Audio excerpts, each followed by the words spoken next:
Apple event just ended, and we have many updates to a product, to a category. I mean, we've been waiting for updates. Around here in the studio, these products, MacBook Pro specifically, man, we've had every single generation. This time around, they're bringing back things.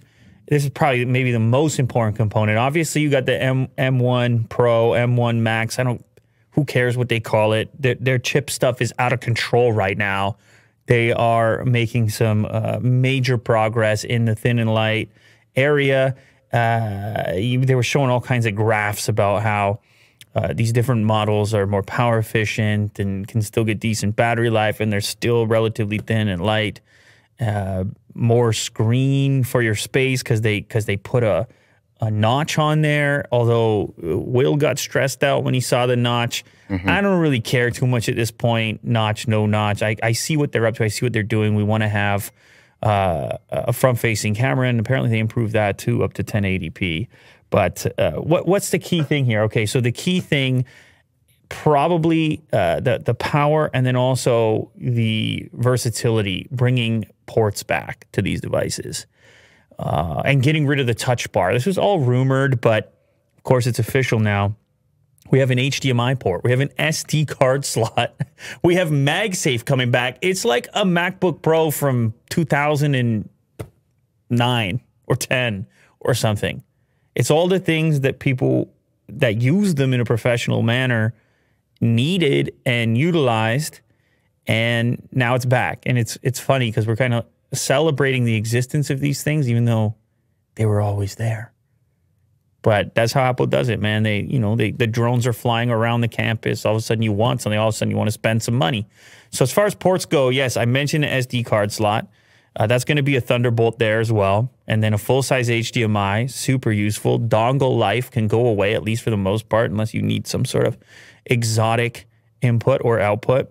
MagSafe is improved. It's delivering more power now, so you're getting a faster recharge. I believe it was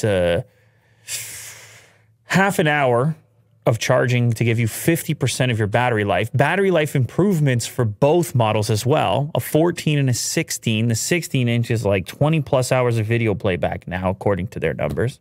You have 2 more Thunderbolts on that side and a headphone jack that they apparently improved as well. Yeah, there it is, 21 hours battery life. Now, the biggest difference between your 2 chip options appears to be GPU performance. They're both going to have 10-core CPUs, but then what happens in the Max model, the Max option, which they're calling scary faster, you're going to get up to a 32-core GPU compared to the 16-core GPU on the M1 Pro.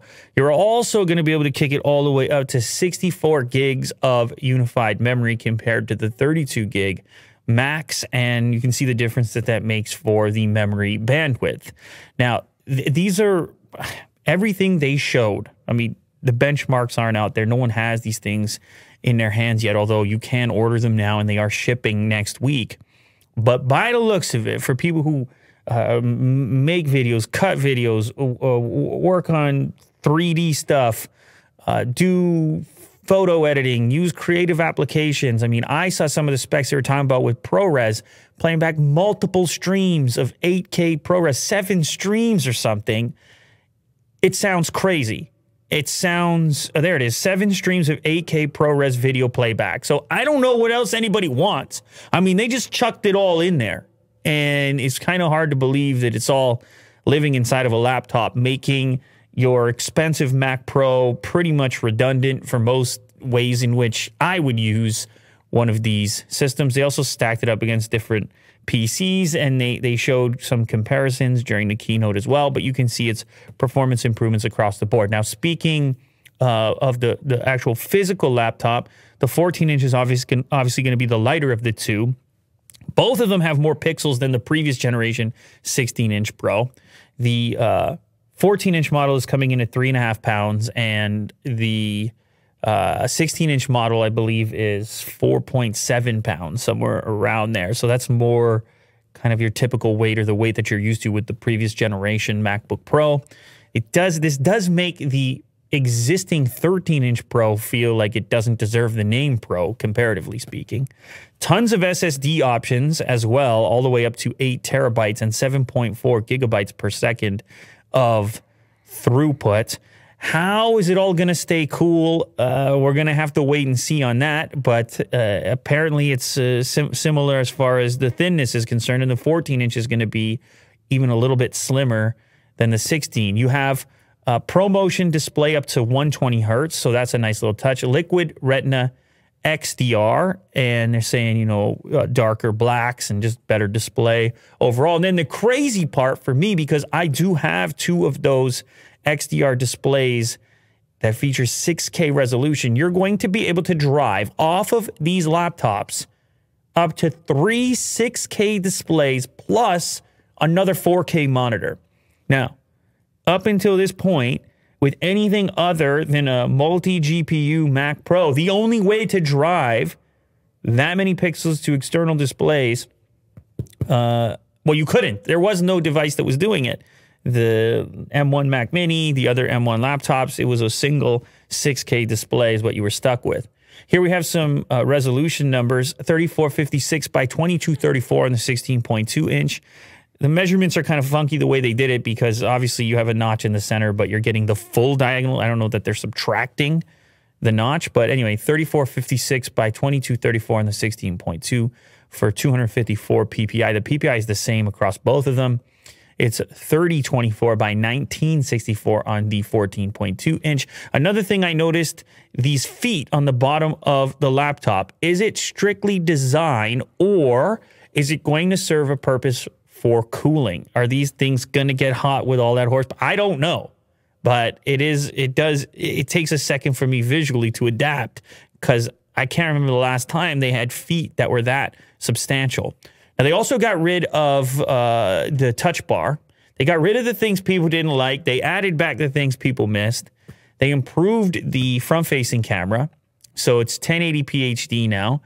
That thing was way overdue to be updated. They did not speak about Face Unlock Face ID, so I'm a little curious about that. Seems to me that it didn't get added. The notch is a little bit of a stick out. I don't know. Is it going to divide the audiences? Quite possibly.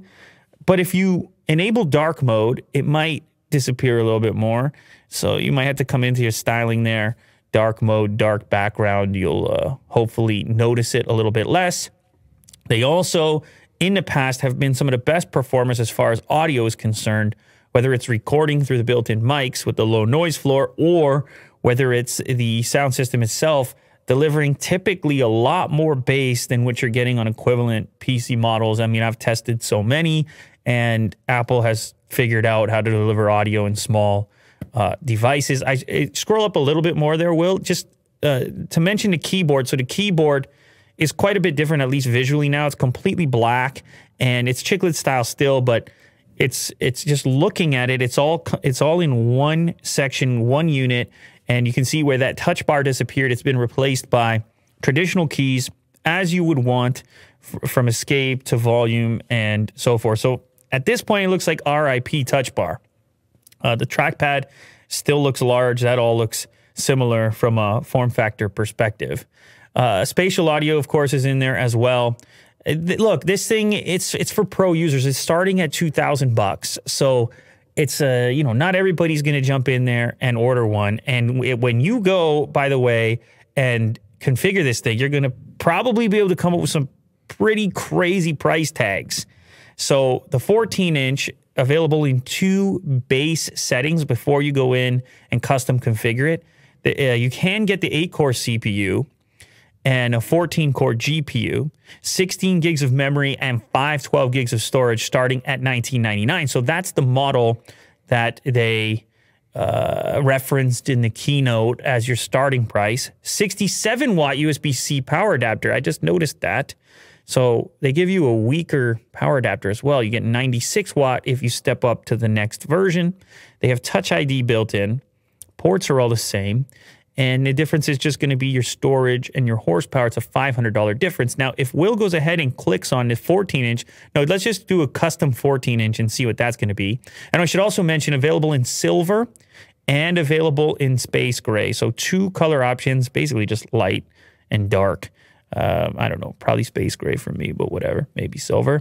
It's shipping October 25th. These are US prices that we're referencing, by the way. So now he's on the customizer, and let's get crazy on this 14-inch.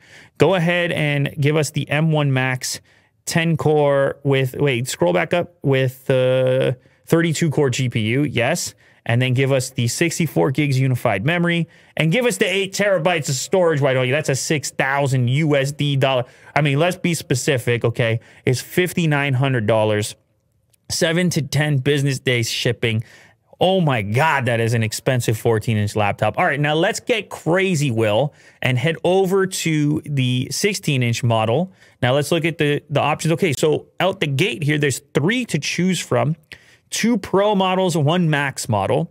So you get 2 kind of base models comparative to the 14-inch. What happens here, they all have the same power adapter. So it's a 140 watt. That's going to be a brick. That's probably going to be the largest power adapter that Apple has ever shipped. That'd be my guess. The difference here is all about, once again, storage, unified memory, and the GPU. Because when you go to the Max model, you double your GPU from 16 core to 32 core, and then that's where all those benchmarks for graphics performances go way up. So $3,500 for the top pre-configuration and $2,500 for the entry point on the 16-inch. Now let's go ahead and just get crazy with it like we did previous, and put the 64 gigs unified memory on there, and put the 8 terabytes of storage, and things are going to get wild. We cracked $6,000 USD. That was my guess, wasn't it? I said 6,000, and here we are at 6,100. What an expensive laptop. But I'm not trying to complain, because honestly, you probably don't even need to get that crazy with it. And what they're doing with M1 is kind of the most non-negotiable, no argument type of stuff in the tech world. It's not like the phones or other segments where Apple plays in. The performance they've been able to deliver and the form factor they've been able to deliver. The only problem, the only people I can see upset about it are those that purchased the previous hardware. People who spent a ton of money on recently, let's say on MacBook Pros, or let alone Mac Pros, and they're sitting there now saying, wait a second, I can power more 6K monitors from my laptop than from this enormous desktop. Wait a second, I'm actually getting better benchmarks. I'm dealing with ProRes video footage better on my laptop than on my expensive desktop, which takes 2 people to lift it up. So if you're a video editor, if you're into a creative business whatsoever, if you're into photo editing and such, or if you plan on getting into it at some point, 3D work and things like this, it's just pretty amazing what they've been able to do with M1 in general, and now coming into M1 Pro and M1 Max. I guess I got to go ahead and order one of these real quick. They also talked about AirPods today. There's a new base model AirPod, but funny enough, they're going to still sell you the 2nd generation. So that gives you 4 to choose from, right? You have the AirPods 2nd generation, AirPods 3rd generation, AirPods Pro, and AirPods Max. This 3rd generation fits between 2nd and Pro. The fit looks a little bit more like the Pro. It has spatial audio in there. Of course, it costs more money than the 2nd generation. And the other cool thing I saw is they added MagSafe charging. I'm curious about the fit. I know some people say the 2nd generation and every AirPod before it had trouble staying in their ear. Now, this doesn't have a silicone tip or anything like that, but it does look to be a slightly different shape. So we'll see how that works for people fitting in the ear. But I mean, AirPods, we're well aware, we understand, incredibly dominant product. This is not the biggest Apple event, right? It's just a couple of extra products leading up to the holidays here, trying to juice the remainder of that money if you bought the new phone. They talked about a HomePod Mini a little bit, and they talked about voice. I think they want more people using Siri because they came up with the Apple Music subscription that's half price, but it's called Voice specifically. It's lacking certain features, but and then the HomePod Mini in a number of different colors to choose from, so you can put one all over your house, starting at I guess, $100. So for me, the most significant development here, the new chips from Apple. A little bit disappointed that we didn't get to see anything in a desktop style. It's not an iMac Pro. It's not a Mac Mini Pro. And it's certainly not a Mac Pro Pro with M1 in it. But if this is any kind of indication of what's to come, then we are moving towards some pretty intense computing power inside of small form factors. And Apple is really setting the bar when it comes to laptop chips, all chips, computer chips. Go get your chips.